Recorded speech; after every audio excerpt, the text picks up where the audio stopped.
रायगड जिल्ह्यात धडकी भरविणारा पाऊस, 2 नद्यांनी ओलांडली धोक्याची पातळी। रायगड जिल्ह्यात मुसळधार पावसाचा जोर वाढत आहे। हवामान विभागाने आज रायगड जिल्ह्याला ऑरेंज अलर्ट जाहीर केला असून पुढील काही तासांमध्ये पावसाचा जोर अधिक वाढण्याचा इशाराही दिलाय।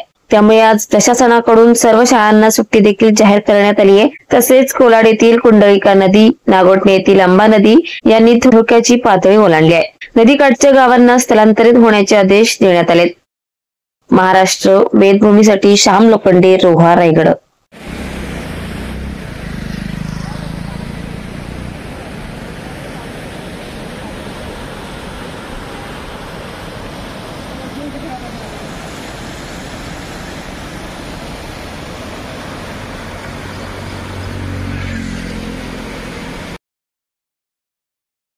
ताज्या घडामोडी जाणून घेण्यासाठी आजच आपल्या महाराष्ट्र वेदभूमी न्यूज चॅनलला लाईक करा, शेअर करा, सबस्क्राईब करा आणि बेल आयकॉनवर क्लिक करायला विसरू नका।